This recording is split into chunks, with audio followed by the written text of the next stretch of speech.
Hi, my name is Kelly. Thanks for joining in on this little experiment of mine. I want to see how the AI art generators interpret our favorite books into images using the words from the book, in much the same way that we form the image in our heads as we read the book. I only have one rule: I must use the first image that AI creates for us, no alterations, and no redos. This can lead to some amazing imagery. Ismael R asked to see the epic poem Beowulf interpreted through AI images. It's been interpreted in every language, so let's see how it does in the PIXAR Dreamworks world of interpretation. I input the words from an already interpreted version of Beowulf, non-poem format, into the text-to-image art generator known as Leonardo.ai. I chose the new 3D animation style model. Let's see how Leo does. King Hrothgar of Denmark builds a great mead hall called Heorot, where his warriors can gather to drink and listen to stories sung by the bards. But the jubilant noise from Heorot angers Grendel, a horrible demon who lives in the swamplands of Hrothgar's kingdom. Grendel terrorizes the Danes every night, killing them slowly. The Danes suffer many years of fear, danger, and death at the hands of Grendel.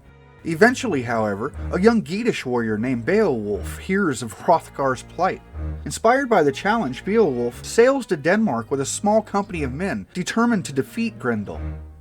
King Hrothgar throws a feast in honor of Beowulf's arrival, and as expected, Grendel shows up to ruin the party.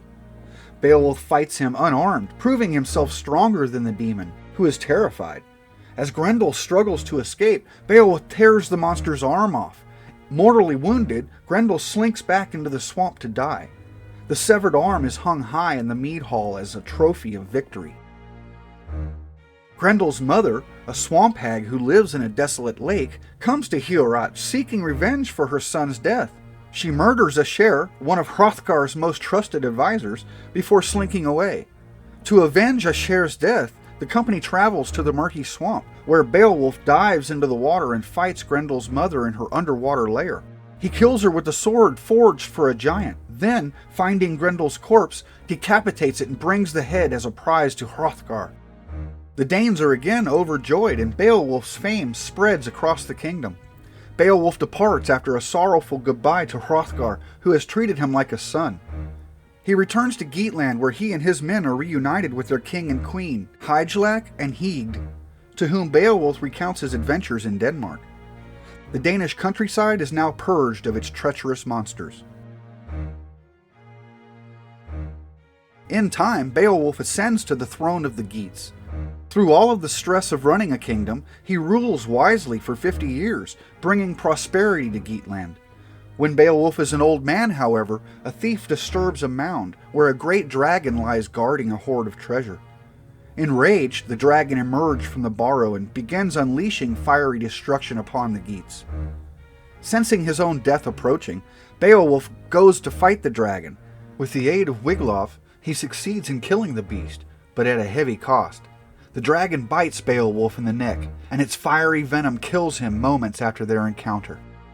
According to Beowulf's wishes, they burn their departed king's body on a huge funeral pyre. The Geats fear that their enemies will attack them now that Beowulf is dead. But peace lasts for the time being. I don't know about you, but I kind of want one of those little golden dragons. Thanks, Isabel. I hope that Pixar style put a smile on your face, my friend. Don't forget to like, subscribe, and comment with your favorite story. The more stories we have as a baseline, the more tests we have to run. And I plan on rerunning previous videos with the same visual prompts at a later date, showing the side-by-side comparisons of each image, comparing them, and watching as AI grows up. We'll see you guys next time. Take care.